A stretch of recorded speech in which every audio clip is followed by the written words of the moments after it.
Tribunali intasati dai ricorsi dei richiedenti asilo, ora a Venezia i profughi dovranno presentare anche un certificato medico e scoppia la bufera agli avvocati, misura discriminatoria. 2 colpi d'arma da fuoco contro una casa, un proiettile entrato nell'abitazione avrebbe potuto uccidere, intimidazione, è giallo a Castelminio di Resana. Shock a Venezia dopo il ritrovamento del corpo mummificato di un professore morto da 7 anni, possibile che nessuno si fosse accorto di nulla per così tanto tempo, rintracciata intanto la sorella. Nuovo raid vandalico al Biscione di Conegliano, danneggiato il portone della biglietteria e gli arredi della sala degli autisti Momme, la seconda volta in pochi giorni. Ex mala del Brenta, ascolti record ieri sera per Ring, il procuratore Fogliadelli dopo le rivelazioni dell'ex boss, non escludo che possano esserci vendette nei confronti di Felice Maniero. Fallimento della DPS Group, società di gestione della Troni, chiusura di diversi punti vendita e centinaia di posti di lavoro a rischio, stamane il presidio dei lavoratori a Venezia. Sfida a colpi di cucchiaio tra Treviso e Tolmezzo, domani a Bologna, una gara all'insegna del divertimento, ma la posta in palio è alta tra le due città che si contendono la paternità del tiramisù. Buonasera, ben ritrovati, edizione regionale dei notiziari di Antenna 3 Nord-Est. Lo avete dunque sentito dai titoli legali dei richiedenti asilo che si recano in tribunale con i loro clienti, dovranno esibire anche un certificato medico di buona salute. Su questa decisione è scoppiata ora la polemica. Sentiamo.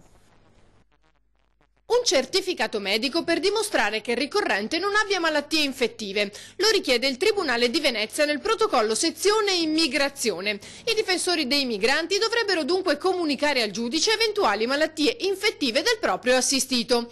Decisione non gradita da Magistratura Democratica, giuristi democratici, l'associazione dei legali che si occupano di immigrazione e una trentina di avvocati veneti specializzati che la definiscono discriminatoria.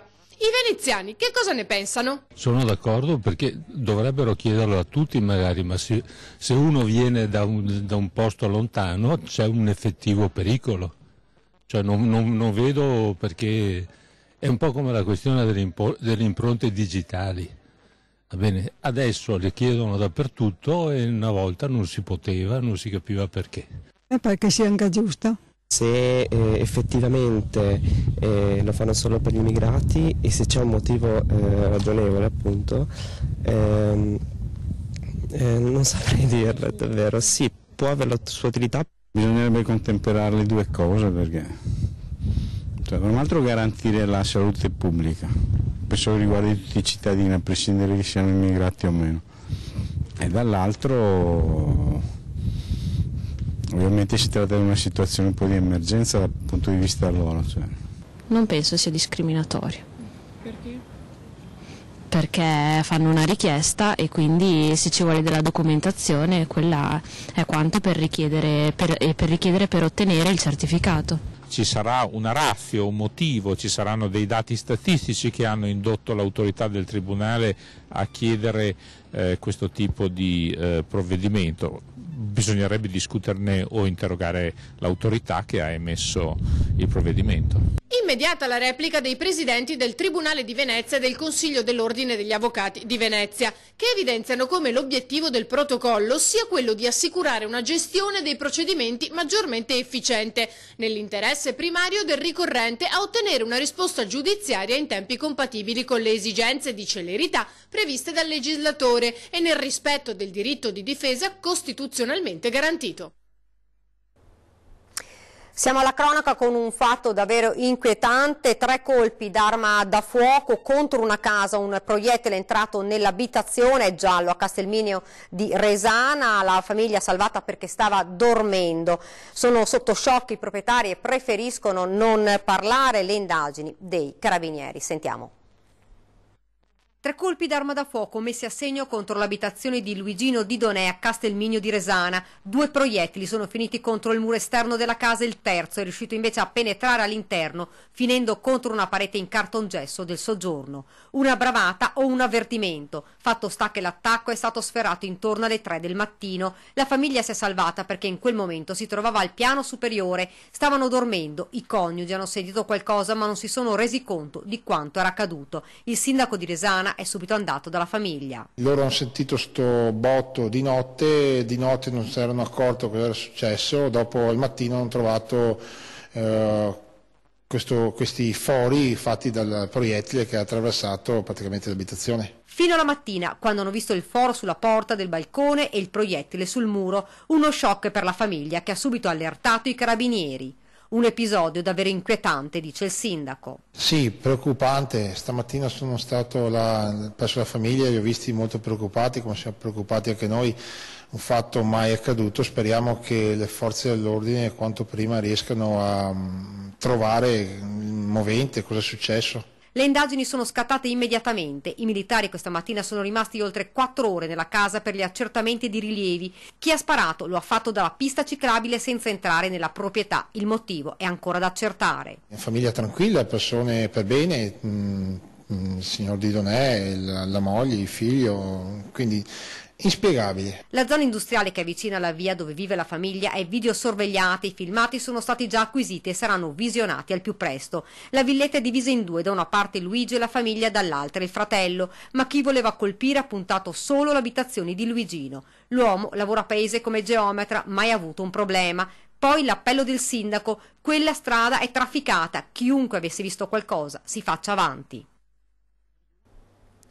Sembra ormai certo che la causa della morte del professore trovato nella sua abitazione veneziana sia naturale, mentre i carabinieri stanno cercando la sorella per ulteriori accertamenti. Sentiamo.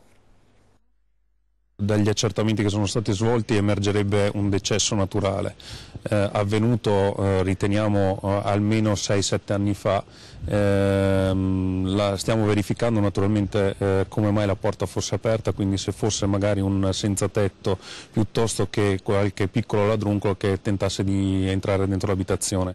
Sembra ormai certo che il professor Lelio Baschetti, trovato cadavere nell'appartamento di Dorsoduro a Venezia dove viveva, sia morto per cause naturali. A chiamare i soccorsi domenica pomeriggio un vicino di casa. La porta era stranamente aperta, mentre lui in questi anni l'aveva sempre vista chiusa e si è insospettito.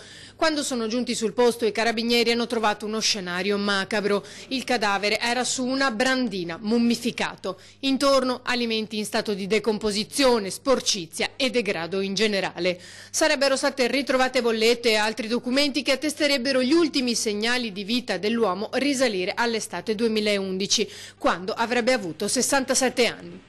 E mentre continuano i sopralluoghi dei carabinieri qui nell'appartamento dove è stato ritrovato il cadavere ormai mummificato del professor Baschetti, sono ancora molte le domande a cui si tenta di dare una risposta. Prima fra tutte, come sia stato possibile che in tanti anni nessuno si sia mai preoccupato di lui. Chi vive e frequenta la zona lo vedeva raramente. Era abbastanza schivo anche come persona, era riservato, lo vedevo ogni tanto che si fotografava dei quadri che probabilmente aveva dipinto, però le finestre erano sempre chiuse, le porte erano sempre chiuse, per cui non è che si vedesse costantemente. Non si trovava al Barbera il caffè. Baschetti, in pensione, era stato cancellato dall'anagrafe del comune nel 2013 in quanto irreperibile. Nessuno l'ha mai cercato negli anni. Avrebbe una sorella anziana. La stiamo contattando al fine di verificare se c'erano stati eventuali contatti in passato. Ed ancora cronaca, sopralluogo del RIS dei Carabinieri oggi a Verona, nell'appartamento dove la sera del 30 dicembre scorso venne uccisa e fatta a pezzi Kadia Benekik per l'omicidio della donna marocchina di 46 anni, in carcere il compagno albanese Agim Adinai, 51 anni, che ha confessato il delitto raccontando di essere stato aiutato dal fratello Vezir per sezionare il corpo e poi abbandonarlo in un campo di Valeggio sul Mincio.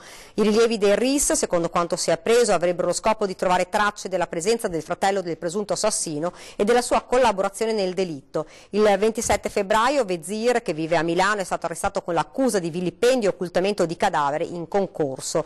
L'uomo ha sempre negato di aver sezionato il corpo, limitandosi a confessare di aver aiutato il fratello a sbarazzarsi del cadavere. L'omicida è affetto da morbo di Parkinson e le sue condizioni di salute non gli consentivano di fare a pezzi il corpo della compagna, così avrebbe chiesto aiuto al fratello. Sicurezza al Biscione di Conegliano, vandali nuovamente in azione all'autostazione delle Corriere e MOM chiede un incontro urgente all'amministrazione comunale. La scorsa settimana avevano sfondato la porta d'ingresso della biglietteria. Stanotte i vandali sono tornati a colpire alla stazione delle Corriere del Biscione a Conegliano, danneggiando ancora una volta il portoncino d'entrata e mettendo a soqquadro la stanza riservata agli autisti della MOM. I vandali hanno spaccato il bracciolo d'un divano, danneggiato mobilio e suppellettili. I malviventi si sono anche feriti probabilmente con il vetro del portoncino, come testimoniano le tracce di sangue sul pavimento. In pochi giorni abbiamo avuto un secondo danno che è stato fatto ai nostri locali e questo ci preoccupa un po'. Dalla scorsa settimana MOM ha anche intensificato i passaggi della vigilanza privata notturna all'autostazione, ma evidentemente non è sufficiente. La questione desta particolare preoccupazione perché oltre ai danni è a rischio anche l'incolumità dei lavoratori e dell'utenza. Tutta l'area, sia sotto l'aspetto logistico che sotto l'aspetto della sicurezza, ha bisogno di un intervento anche piuttosto radicale in tempi relativamente brevi. Per questo il presidente di MOM ha chiesto un incontro urgente all'amministrazione comunale proprietaria dell'area al fine di avviare una completa riqualificazione dell'autostazione sul fronte della logistica e della sicurezza. 12enne vittima di un baby bullo nel Miranese. Il ragazzino avrebbe reagito di fronte al compagno di classe beccandosi una palla di neve ghiacciata nell'occhio. Ferito il 12enne è stato portato al pronto soccorso, successivamente è stato chiesto un consulto specialistico visto che la tumefazione all'occhio era peggiorata. Nel frattempo si sta valutando se presentare querela ai carabinieri. Non mi sento di escludere la vendetta degli ex contro Maniero, così ieri sera al ring l'ex procuratore Foiadelli dopo l'intervista a Faccia ad Angelo e le sue paure. Non mi sento di escludere la possibilità di una vendetta e spiego anche la ragione. È sempre stata mia ferma convinzione, lo dico adesso, forse non lo avrò mai detto prima, che il cosiddetto pentimento, o meglio la resa di Maniero allo Stato, nascesse da elementi molto precisi. Il suo indebolimento di prestigio e di capacità di comando all'interno dell'organizzazione per effetto della lunga latitanza. Nella criminalità non esiste il vuoto. Se un capo comincia a declinare nella sua capacità di controllo e nel suo carisma, non c'è nulla da fare, si tende a sostituirlo. Lei ha fatto un nome, Antonio Pandolfo, ed è uno che noi sappiamo che giurò vendetta contro Maniero, chiamato appunto il traditore. Degli altri mi è più difficile esprimere una impressione, ma sarebbe soltanto una impressione così a livello emotivo e preferisco fermarmi qua. Non sottovalutiamo mai questa memoria di ferro dei criminali. Pesantissimo il bilancio del fallimento di una delle aziende proprietarie del gruppo Troni 75, i lavoratori che resteranno a casa per la chiusura del punto vendita trevigiano di Zero Branco e di quelli padovani di Albignasego e Conselve. Sentiamo. Presidio sotto il Palazzo della Ragione dei lavoratori di DPS, società che gestiva 43 negozi a marchio Troni, ora chiusi dopo la dichiarazione di fallimento dell'azienda che contava in Italia oltre 800 dipendenti. I lavoratori coinvolti nella procedura in Veneto sono 75 famiglie che ad oggi sono senza la possibilità di andare a lavorare, senza la possibilità di percepire lo stipendio soprattutto. Da Zero Branco ad Albignasego e Conselve sono quindi partite le procedure di licenziamento al termine di un lungo calvario che aveva già sfiancato i lavoratori. Da 6 mesi ormai la viviamo male perché comunque è stato un continuo scendere in un abisso che comunque non aveva fondo. Adesso il fondo l'ha avuto. Siamo arrivati a una situazione che era paradossale, cioè stavamo nel negozio senza poter dare il nostro servizio. Negozi vuoti, gente che entrava e neanche chiedeva, usciva. A determinare il fallimento, spiegano dal sindacato, la crisi generale del settore dell'elettronica di consumo a causa dell'aumento del commercio online e di scelte aziendali poco lungimiranti. In mattinata i dipendenti hanno chiesto e ottenuto un incontro con l'assessore regionale al lavoro Elena Donazzan, che ha promesso di sollecitare l'apertura di un tavolo al Ministero dello Sviluppo Economico sulla situazione della società e del comparto e di attivare le politiche regionali per il reinserimento lavorativo dei dipendenti nel caso non vi fossero manifestazioni di interesse da parte di potenziali compratori. Noi speriamo che la politica si faccia carico e si faccia portavoce delle esigenze in questo momento fortissime dei lavoratori di essere ascoltati, di essere supportati, e che la voce del Veneto arrivi fino a Roma e il Ministero ci dia ascolto e ci dia una mano a risolvere e a uscire da questa situazione di assoluta incertezza. Ed ora ci spostiamo a Vicenza, dove un profugo ha inseguito il ladro ed è riuscito a restituire ad una vicentina la borsa che le era appena stata rubata. Per una volta non c'entrano gli scontri, le proteste e la politica. Quella che vi raccontiamo è la storia di un profugo eroe per caso. Alla comunità dove è ospitato il nostro protagonista, un ragazzo della Guinea, non è possibile entrare, i volontari della Croce Rossa preferiscono non parlare. Ieri sera questo ragazzo ha inseguito e fermato e dopo una colluttazione recuperato la borsa che era stata rubata ad una donna. Lui ha assistito da lontano la scena e non ha esitato a inseguire il ladro con la sua bicicletta.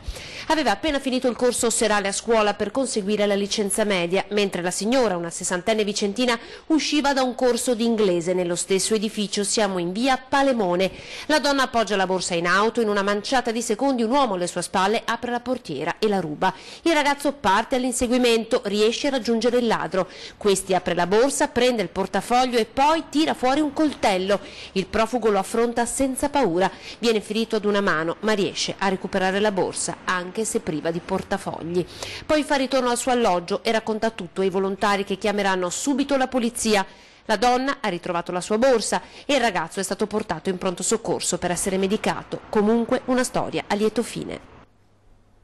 Ed è iniziato il conto alla rovescia per l'accensione di un nuovo autovelox in tangenziale a Padova.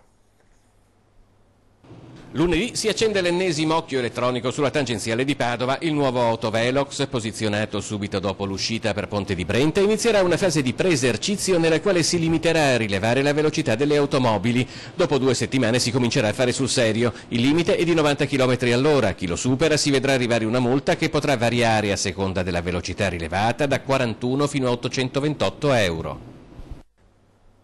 Ed ora ci fermiamo un attimo, c'è la pubblicità. Rimanete con noi.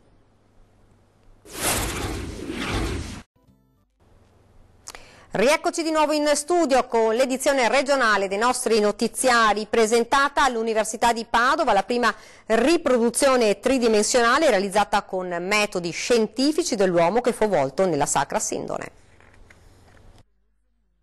Questa scoperta ci conferma innanzitutto la piena autenticità del lenzuolo.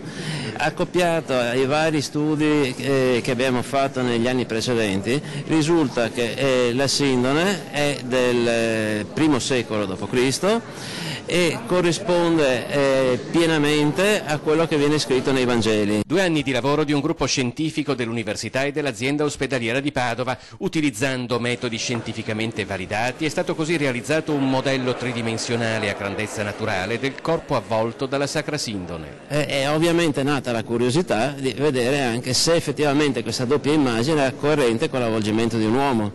E già a partire da fine 1998 con i miei tesisti di ingegneria meccanica abbiamo studiato dei manichini numerici e già allora abbiamo verificato questa compatibilità fra immagine frontale e dorsale. All'inizio non si comprendeva assolutamente nulla, anzi vedevo dei difetti anatomici, quindi bisognava in qualche maniera ricostruire tutte quelle anomalie che la Sindone mi dava. E quindi dopo settimane di ricerca siamo riusciti a trovare un metodo di misurare geometricamente tutto il corpo. Secondo lo studio, l'uomo della Sindone presenta una notevole rigidezza cadaverica ed ha una postura coerente con quella di un uomo crocifisso, a parte le braccia che furono riposizionate per la sepoltura. Ci sono dei segni così particolari, che ancora oggi non spiegabili, come non lo è l'immagine corporea, che fanno pensare a una smaterializzazione dell'uomo che uscì dalla Sindone in modo ancora oggi non spiegabile scientificamente. La scienza si ferma qui e dopo c'è la religione. Sfida a colpi di cucchiaio tra Treviso e Tolmezzo domani a Bologna, una gara all'insegna del divertimento, ma la posta in palio è alta tra le due città che si contendono la paternità del tiramisù. Mater certa, pater no, di conseguenza noi come maternità assolutamente siamo sicuri che il tiramisù è nato a Treviso. Tolmezzo non si illuda, Treviso non ha nessuna intenzione di cedere l'origine del tiramisù. Quella di domani a Bologna, dove al Fico Italy sono state invitate a sfidarsi le due città che si contendono il dolce più famoso al mondo, sarà una gara all'insegno del divertimento, garantiscono da Cassugana, ma la posta in gioco è alta. Le due golose creazioni saranno valutate da una giuria di esperti e da una giuria popolare e nessuno ci sta a perdere. È un dolce turistico perché è cliccato diciamo più del prosecco e molto vicino alla Venezia. Quando qualcuno va nell'area d'Italia clicca più volte tiramisù che non il prosecco, e fra Venezia e tiramisù è solo il 50%, quindi un dolce turistico vuol dire che la gente ama cercarlo, ama vedere dove è nato, in che territorio, e ama che venirci a trovare. Che differenza c'è tra il tiramisù di Tolmezzo e quello di Treviso? Ma sono hanno delle caratteristiche abbastanza differenti.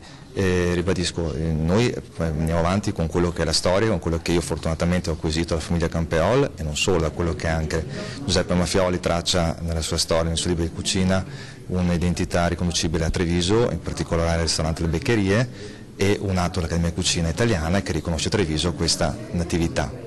Per il resto il dolce dopo lo assaggeremo e capiremo insomma le differenze provando cucchiaio su cucchiaio.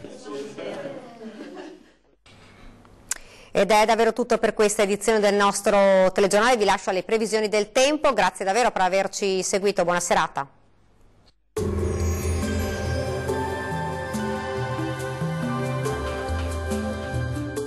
Termoidraulica Susin. Se compri una caldaia, in omaggio il condizionatore. Termoidraulica Susin a 0 branco.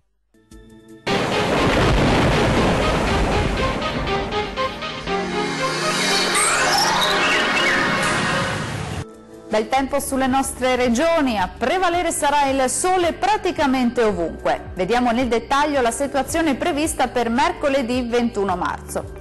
Bella giornata di sole sul Veneto, la nostra grafica ci mostra un ampio soleggiamento su tutti i settori. Il cielo infatti si presenterà poco o parzialmente nuvoloso ovunque, con qualche innocuo addensamento.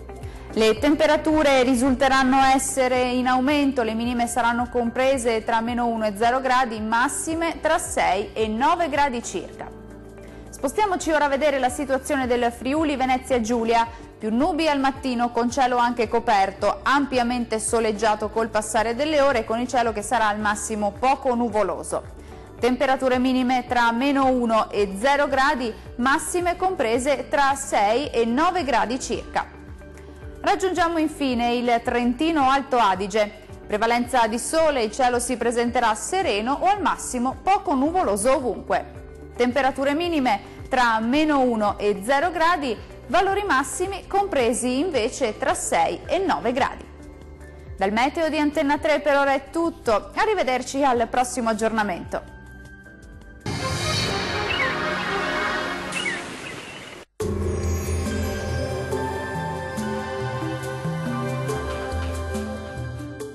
Termoidraulica Susin. Se compri una caldaia, in omaggio il condizionatore. Termoidraulica Susin a 0 branco.